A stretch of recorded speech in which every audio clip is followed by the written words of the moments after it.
अलवर शहर राजस्थान।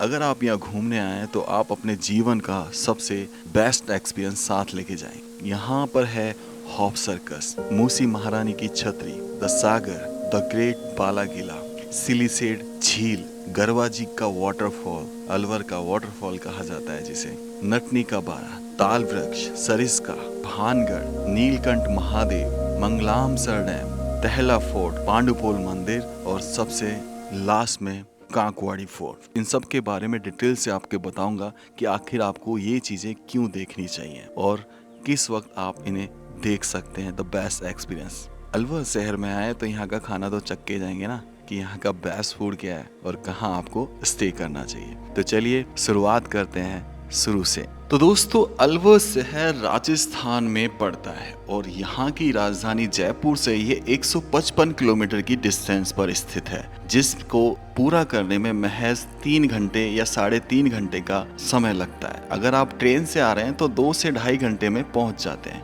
यहाँ पर आने के लिए असंख्य ट्रेनें हैं और असंख्य बसें जो सुबह से लेकर शाम तक चलती, कहे तो 24 घंटे चलती हैं। और वहीं अगर हम देश की राजधानी दिल्ली से बात करें तो 160 किलोमीटर की दूरी पर यह शहर स्थित है, जो कि महज 3.5 से 4 घंटे की ड्राइव पर स्थित है। अगर आप ट्रेन से आते हैं तो 3 घंटे में यहाँ पर पहुँच जाएंगे और वंदे भारत से आए तो 2.5 घंटे में भी पहुँच जाएंगे। यहाँ पर बहुत सारी ट्रेनें चलती हैं, जिनमें से वंदे भारत और डबल डेकर विशेष है, जो कि राजस्थान की राजधानी जयपुर और दिल्ली के मध्य चलाई जाती है। अलवर शहर इन दोनों के बीच में बचा एक खूबसूरत सिंह द्वार कहा जाता है राजस्थान का। अब आप अगर ट्रेन से आते हैं तो यहाँ से सबसे पहले आपको जरूरत पड़ेगी एक स्टे को। रुकना कहाँ है? रुकने के लिए यहाँ पर बहुत सारे होटल हैं। स्टेशन के पास जो सबसे बढ़िया होटल है महज 700 मीटर की दूरी पर, जिसके लिए ऑटो वाला सिर्फ आपसे 10 रुपये लेगा, और वो है नगली सर्किल पर स्थित अलवर रॉयल्स।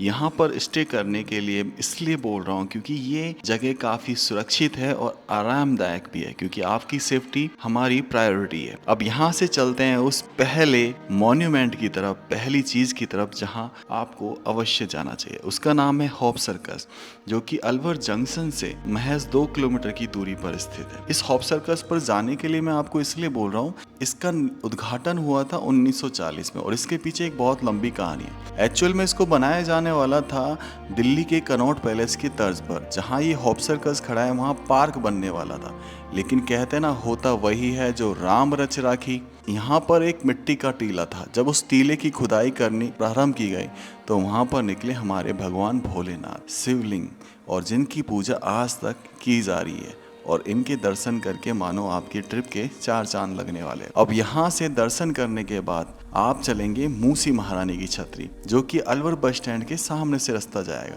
और इस जगह से 2 किलोमीटर की दूरी पर स्थित। यह मूसी महारानी की छतरी बहुत खास है क्योंकि इसका निर्माण 1847 में पूरा हुआ। महाराजा विनय सिंह ने इसका निर्माण कराया। इसको बनवाने के पीछे कारण था, जब यहाँ के राजा बख्तावर सिंह की आकस्मिक मृत्यु हो गई तब उनकी एक महारानी मूसी सती हो गई थी उनके साथ। तब उनकी याद में इस जगह को बनवाया गया। ये बनी है करौली के लाल बलुआ पत्थर से। पहली मंजिल संगमरमर से बनाई गई है। ये वही संगमरमर है जिससे ताजमहल बना हुआ है और इस छतरी में राजा के जीवन को दर्शाया गया है। आज भी यहाँ पर राजा बख्तावर सिंह और मूसी महारानी के चरण स्थित। छतरी के बगल में आपको दिखाई देगा द ग्रेट सागर। सागर एक तालाब है जिसमें 12 शाही छतरियां बनाई गई हैं अष्टाकोर में, ऑक्टागोनल शेप में, और इस सागर में पानी आता है इन अरावली पर्वतमालाओं में। जब बारिश होती है तो उसका जो झरना होता है उसका सीधा पानी इस सागर में आता है। इस बार तो बारिश भी अच्छी हुई है तो पानी काफी ऊपर तक आ गया है। तो ये दोनों कंप्लीट करने के बाद अब हम चलेंगे यहाँ से बाला किला की ओर, जो यहाँ से रह जाता है 1 किलोमीटर दूर मेन दरवाजा, जहाँ पे 25 रुपये पर पर्सन टिकट लगने वाली है। लेकिन यहाँ पर आप सिर्फ 4 व्हीलर से जा सकते हैं। 2 व्हीलर मंगलवार और शनिवार को अलाउ करते हैं क्योंकि ऊपर हनुमान जी का मंदिर है, इसलिए 4 व्हीलर अलाउ करते हैं क्योंकि यहाँ पर 4 टाइगर का बसेरा है। और अगर आपको वाकई में इस जगह का आनंद लेना है तो मैं आपसे कहूँगा कि यहाँ पर जो सफारी है उससे आप जाएं, जिससे आप बाला किला के भी दर्शन करेंगे विद प्रॉपर गाइड के साथ। उसके बाद टाइगर के भी दर्शन हो जाएंगे और हनुमान जी के तो दर्शन है ही। तो बाला किला 9वीं शताब्दी में बना एक महान किला है जिसका निर्माण निकम राजपूतों ने करवाया। इस किले के बारे में कहा जाता है कि इस किले में कभी युद्ध नहीं हुआ, जो भी हुआ आपसी सहमति से हुआ। इस किले पर बाबर का शासन भी रहा, जो उनके पुत्र मिर्जा हिंडाल को दे दी गई बाद में। और इस किले पर आज वर्तमान में राजपूतों का शासन है, लेकिन अब ये एक गवर्नमेंट प्रॉपर्टी बन चुका है, जिसमें काफ़ी कमरे जो है बंद करके रखे गए हैं, क्योंकि वहाँ पर राजा महाराजाओं का खजाना छुपा है। और यहाँ पर आपको प्रदर्शनी में दिखेंगे उस ज़माने के रथ, उस ज़माने की तोपें और बंदूक जो अलवर शहर में यूज़ की जाती थी। तो ये तो था पहले दिन का प्रोग्राम। बाला किला का जो टाइमिंग है वो 9 से और शाम के 5 बजे तक है। इसके बाद हम आपको लेके चलेंगे यहाँ से। तो दोस्तों दूसरे दिन हम चलेंगे सिलीसेड झील पर, लेकिन पहले आपके रुकने की व्यवस्था तो की जाए। अलवर में अगर कोई बेस्ट रिसोर्ट है इस एरिया में तो वो है देसी ठाठ रिसोर्ट, अलवर वान्य विलास, और भी बहुत सारे रिसोर्ट्स यहाँ पर बने हुए हैं जैसे कि नमन बाग। तो इन तीनों में से आप कोई सा भी स्टे चूज कर सकते हैं। साथ ही साथ इस सिलीसेड झील पर भी होटल्स, रूम्स बने हुए हैं जिसमें आप रुक सकते हैं। तो बात करते हैं सिलीसेड झील की। 1844 में इसे बनवाया गया और बनवाने वाले थे महाराजा विनय सिंह।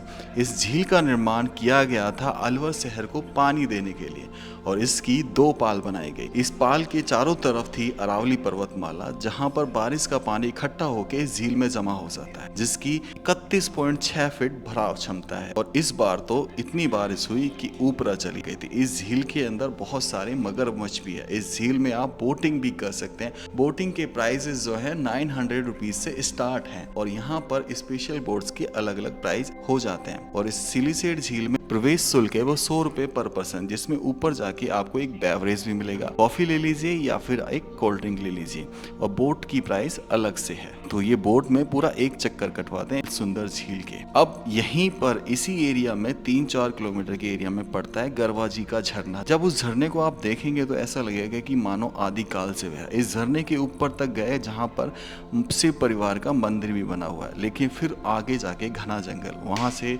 न जाने कहाँ से ये पानी बहता है जो 12 महीने 24 घंटे बहता ही रहता है। इसके बाद हम यहाँ से चलेंगे सरिस्का टाइगर रिजर्व, जो कि डिस्टेंस पड़ती है इस जगह से 25 किलोमीटर, और वहाँ पर जाकर आप विंडो टिकट से टिकट भी ले सकते हैं। यहाँ पर 2 तरह की, एक जिप्सी चलती है, एक कैंट्रा चलती है, और मैं आपको रिकमेंड करूँगा कि आप जिप्सी करें, जिससे आपका एक्सपीरियंस जो है बहुत ही बेस्ट होने वाला, क्योंकि जिप्सी स्पेसिफाइड जोन में भी जा सकती है। कई बार कैंड्रा वहाँ नहीं पहुंच पाती है। और इसी सरिस्का के अंदर है पांडुपोल महाराज जी का मंदिर। ऐसा कहा जाता है, मान्यता है यहाँ पर कि पांडवों ने अपना अज्ञातवास का समय यहीं गुजारा, और जब ये पहाड़ी उनके अज्ञातवास के बीच में विचरण में आई तो भीम ने यहाँ पर बहुत जोर से गधा मारी, जिससे इस पहाड़ में हो गया छेद, यानी कि एक पोल, इसलिए इसका नाम पड़ गया पांडुपोल। और यहाँ हनुमान जी उन्हीं के द्वारा विराजमान किए गए।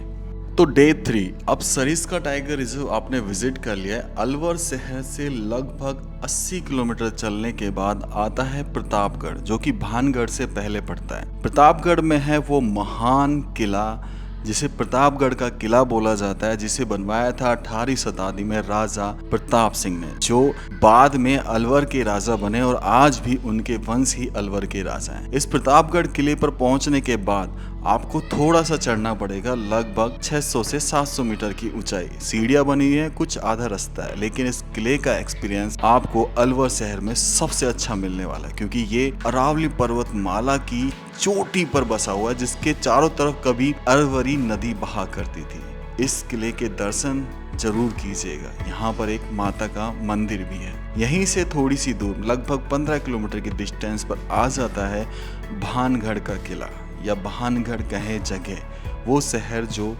रातों रात धीरे धीरे उजड़ गया था, जहाँ आज सिर्फ बचे हैं तो खंडहर, लेकिन इसको बताया जाता है भूतिया पैलेस, हॉन्टेड पैलेस। लेकिन ऐसा पर्सनल रिव्यू में बता रहा हूँ, ऐसा कुछ भी नहीं है। यहाँ पर इतिहास के अकॉर्डिंग लिखे हुए हैं 5 मंदिर, लेकिन वैसे यहाँ पर बनाए गए थे 9 मंदिर। और आज भी भगवान भोलेनाथ का मंदिर तो सुरक्षित बचा हुआ है, जो कि लगभग 450 साल पुरानी सभ्यता का माना जाता है। ये महल कभी 7 मंजिल का हुआ करता था। बनवाने वाले थे आमेर के राजा, और आगे उन्हीं के वंशजों ने इसको संभाला।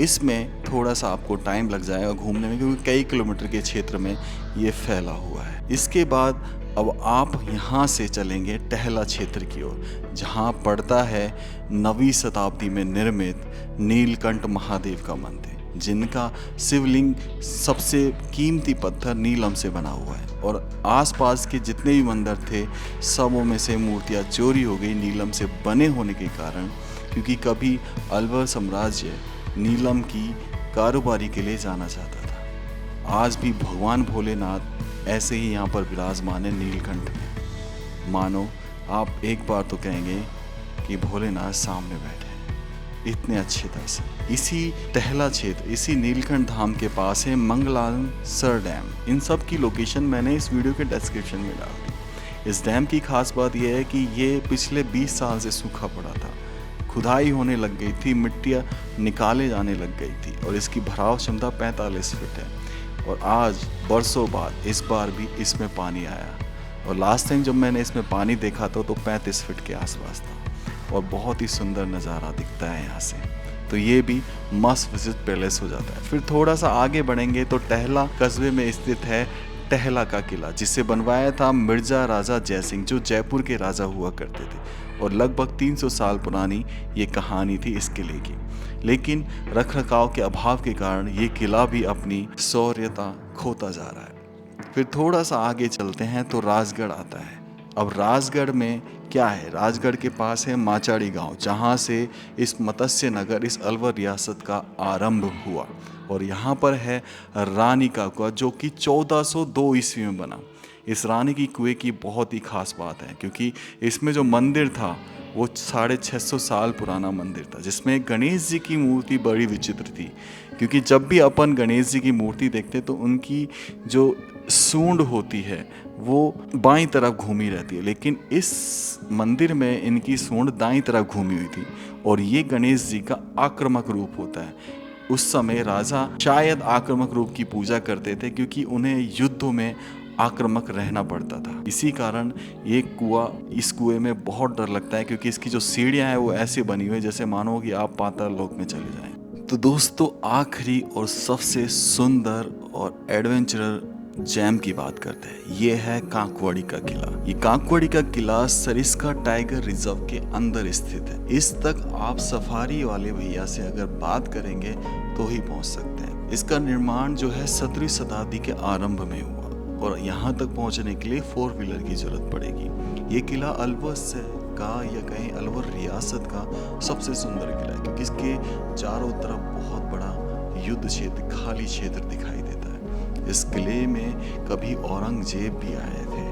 कहानियाँ तो बहुत हैं। इस किले की अगर प्रॉपर वीडियो देखनी है तो आप सर्च कर सकते हैं कांकवाड़ी फोर्ट, वहाँ आपको मेरी वीडियो मिल जाएगी। और इस किले की खास बात ये थी कि ये किला जयपुर के राजा ने बनवाया था यहाँ के लोगों की मदद करने के लिए। और ये किला इतना सुंदर बना कि आज तक लोग तरस रहे हैं इस किले की बस एक झलक पाने के लिए। तो अगर मौका लगे और जीवन मौका दे तो इस किले को जरूर देखिएगा। व्लॉग को एंड करने का समय आ गया है। आपका अलवर में पधारने के लिए बहुत बहुत धन्यवाद। राम राम सा सभी को। खम्बा गणिसा राजस्थान, मेरा देश मेरा भारत।